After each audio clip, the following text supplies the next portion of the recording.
pessoal, tudo bem com vocês? Sejam bem-vindos a mais uma aula de Biologia do Fica em Casa Aprendendo. Eu sou o professor Celso Ramos e nós vamos agora estudar o primeiro grupo dos animais que a gente começou a trabalhar em aulas anteriores sobre as características gerais, as tendências evolutivas que eles sofrem. E nós falamos sobre 9 filos, né? Os animais possuem 9 filos mais conhecidos. Esse é o primeiro filo que nós vamos estudar hoje, que é o filo dos poríferos. Ok? Nós vamos estudar aqui as características gerais dos poríferos, a organização corporal de uma esponja, que a esponja marinha, as esponjas em geral, são animais poríferos. Vamos falar sobre os tipos de estrutura corporal, a reprodução dos poríferos e a classificação. Em que grupos esses indivíduos são classificados? Então, como vocês podem observar, os poríferos são formados por esponjas, né? São as esponjas, que existem esponjas marinhas, mas existem algumas espécies que são de água doce também. Então, o filo dos poríferos, ou filo porífera, é formado por diversas espécies de animais conhecidas como esponjas. Então, do grego, poris, que quer dizer poro, ou foros, né? Que quer dizer portador, portador de poros. Existem muitas perfurações no corpo desse animal. E a maioria são animais marinhos, mas existem, como eu já falei para vocês, algumas espécies que são poucas de água doce. São animais sésseis.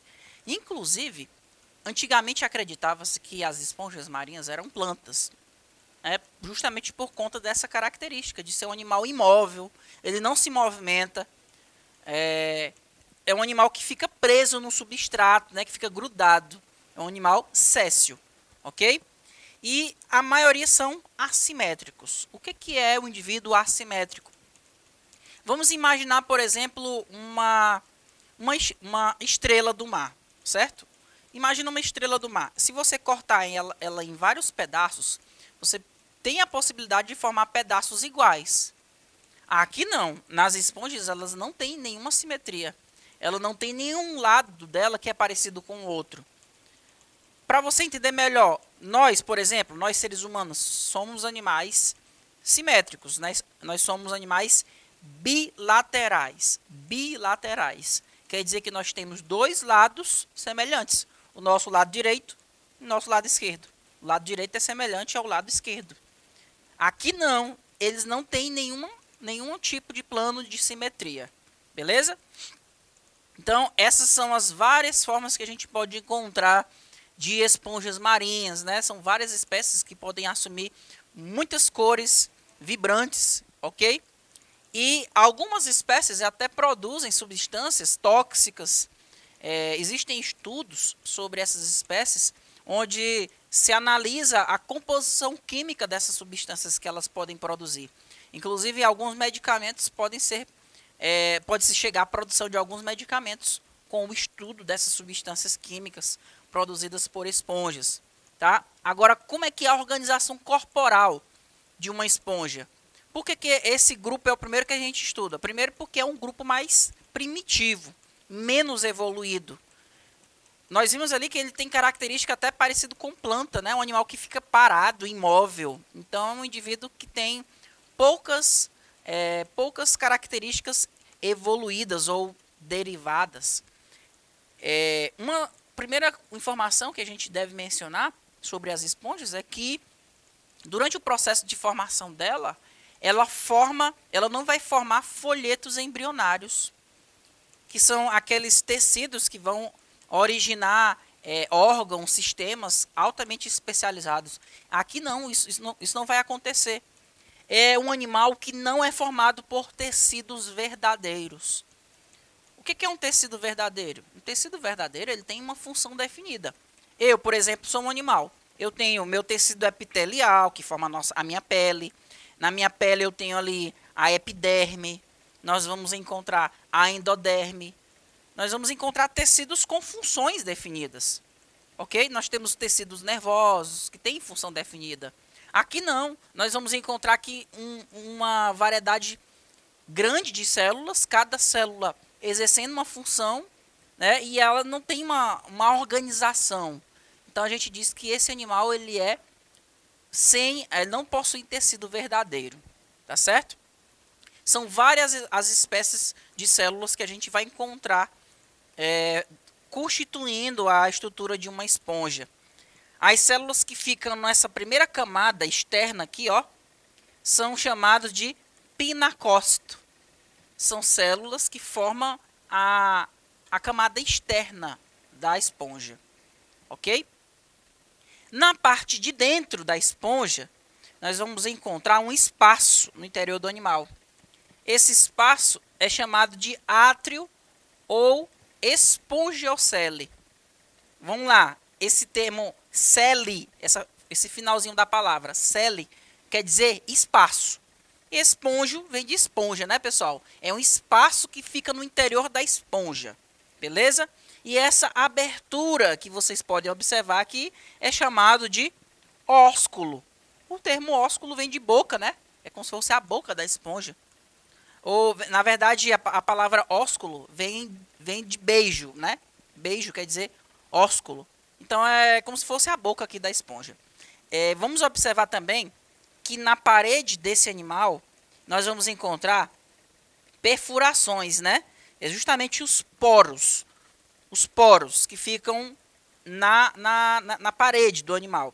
Esses poros aqui, eles possuem revestindo, cada poro vai ter um tipo de célula, chamada de porócito. Porócito, tá? Então, nós temos na camada externa os pinacócitos, nós temos aqui os porócitos, que ficam envolvendo os poros.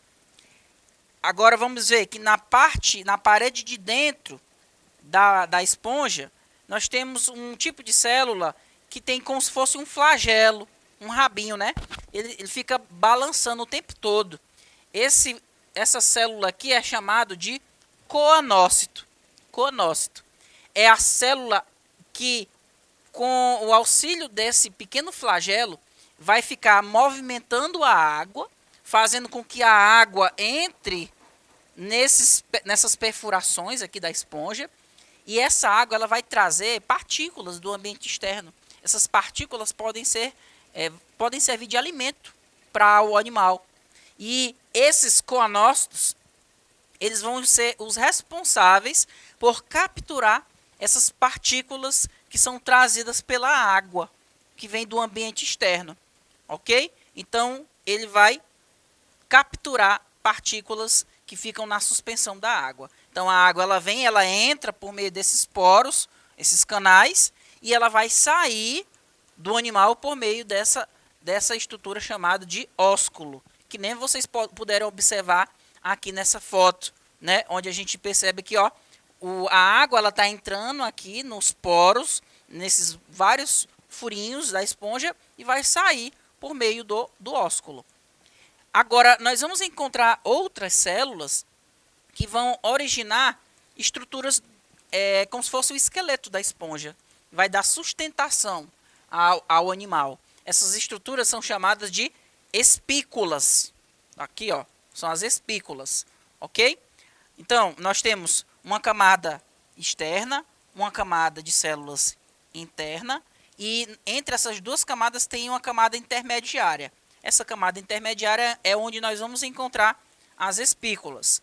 E nessa camada intermediária, também nós vamos encontrar um outro tipo de célula chamada de amebócito, tá? Que são células que são responsáveis por receber as partículas alimentares do coanócito e vai ser responsável por distribuir essas partículas alimentares para todas as células do animal, ok? Então, tá aqui, ó. Novamente, para a gente só revisar. Nós temos o animal aqui, ó, observando um pedacinho do corpo desse animal. Na camada interna, nós temos os coanócitos. Aqui nós temos os porócitos, que são as células que formam esses poros por onde a água vai entrar. A camada externa é formada por pinacócitos, que vai originar a pinacoderme, como se fosse a pele da esponja. E essa parte intermediária é onde nós vamos encontrar os amebócitos, tá? A forma corporal das esponjas é mantida por elementos esqueléticos de dois tipos básicos. Ou seja, essa forma do animal aqui, ela vai ser mantida por essas estruturas esqueléticas que são chamadas de espículas. Essas espículas é como se fosse os pequenos ossinhos que formam as esponjas, tá? Só que essas espículas, dependendo do tipo de material que ela é formada, aí ela vai ser de dois tipos básicos. Nós temos não apenas as espículas, mas também um outro tipo de estrutura. Fibras proteicas, chamada de espongina, produzidas pelos espongioblastos, que é um tipo de célula que produz ela. E nós vamos encontrar outro tipo de estrutura esquelética, que é a espícula. Estruturas minerais microscópicas em forma de agulha, forma de estrela, em forma de haltere ou vários outros formatos. E ela é formada por sílica. Sílica é o mesmo material que forma a areia, por exemplo, tá? A sílica tem essa fórmula química aqui. Ela vai ser produzida pelos escleroblastos. É um outro tipo de célula que produz as espículas. Então aqui, as esponjas, elas são classificadas de acordo com, por exemplo, o tipo de espícula que ela vai conter. E também de acordo com o tipo de fibra proteica que ela pode ter. Ela pode ter espongina e espículas, ou ela pode ter apenas as espículas. Então vai depender da espécie que a gente vai estar falando, tá? Então nós podemos encontrar espículas calcárias, ok? Nós vamos encontrar espículas silicosas, que é uma espícula formada por sílica, e nós vamos encontrar espongina. A espongina é o que vai trazer, por exemplo, maciez para a esponja. Ok, pessoal?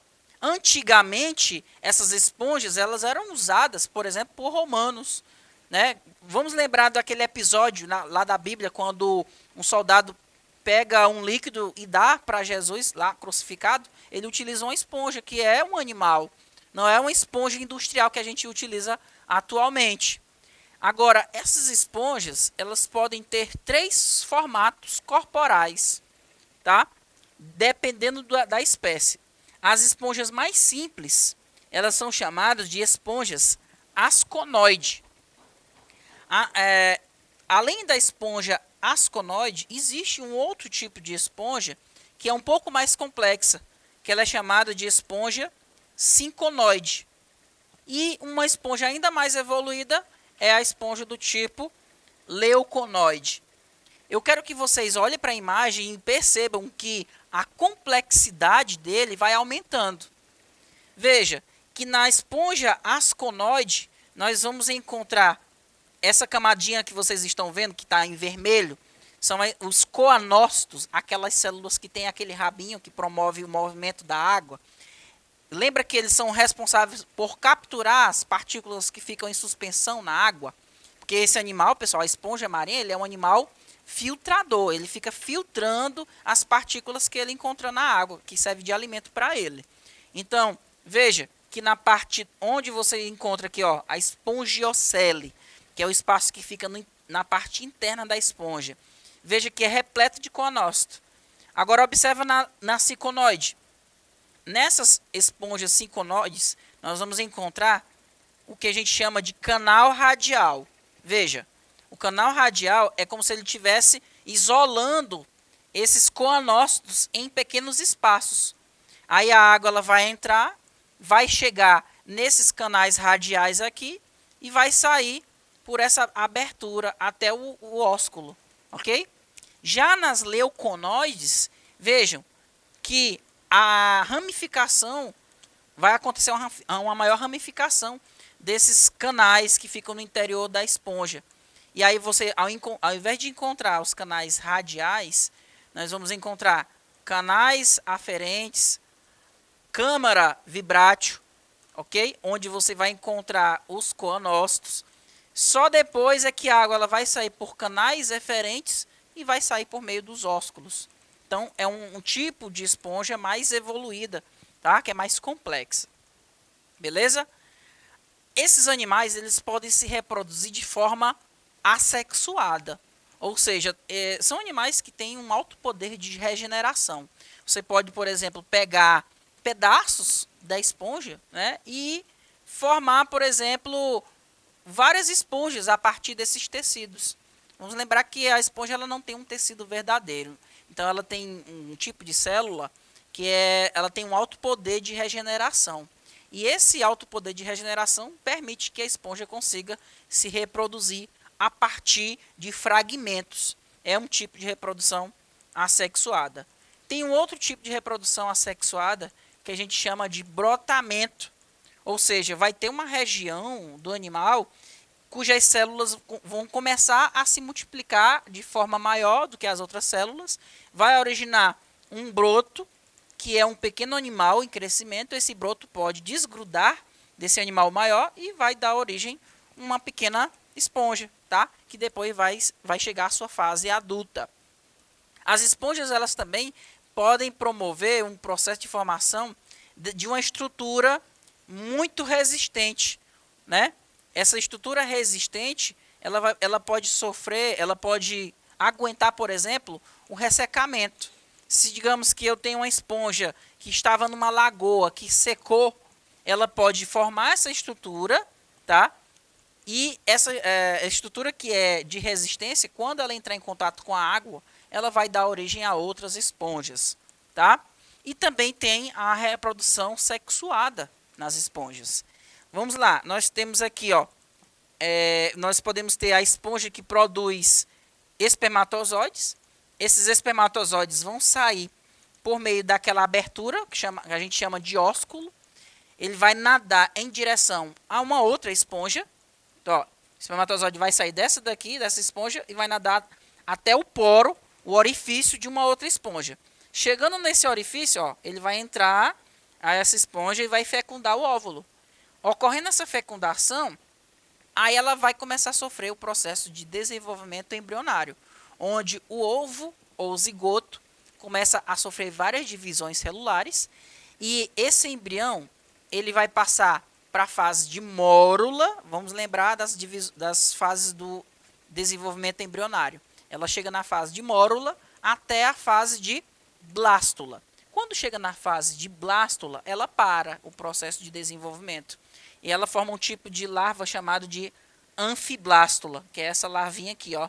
Ela vai sair do corpo do animal, tá aqui, ó, vai nadar na suspensão da água, né, e vai chegar num determinado local, vai se fixar nesse local, vai se fixar no substrato, e essa parte que você encontra aqui, células ciliadas, ela vai se fechar em torno dela, como vocês podem ver nessa figurinha aqui, e a esponja vai se desenvolver. Então esse aqui é o mecanismo de reprodução sexuada. Agora a classificação das esponjas, né? Nós temos algumas classificações dos grupos de esponjas. O primeiro grupo são as esponjas calcárias.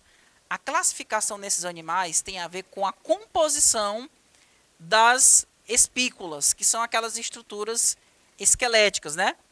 Então, nas esponjas calcárias, ela vai ter espículas compactas de carbonato de cálcio. Todas, nesse caso aqui, todas serão esponjas marinhas. E nós vamos encontrar nas esponjas calcárias os 3 tipos de formatos de esponjas. Esponjas asconoide, sinconoide e esponjas leuconoides. Um exemplo de esponja calcária é a clatrina, tá? É esse tipo de esponja aqui que vocês podem ver na imagem, tá? Outro grupo é hexantilelida, tá? Espículas de sílica, todas são marinhas, sinconoides e leuconoides. Esse é um grupo aqui dessa classe. E o outro grupo é o grupo Desmospogi. Ela tem fibras de espongina, com ou sem espículas de sílica. São animais de água doce e marinhos. E eles só têm esse tipo de forma de esponja, tá? São as esponjas leuconoides. Essa é uma outra espécie aqui dessa classe, tá? E o último grupo que é homoscleromorfa, formado por espículas presentes ou não, onde nós vamos encontrar na pinacoderme com membrana basal, que é uma estrutura que é típica de alguns animais superiores, tá? Essa aqui é um exemplo dessa classe. Então, pessoal, essa foi nossa aula de poríferos. Eu espero vocês na próxima aula. Até mais.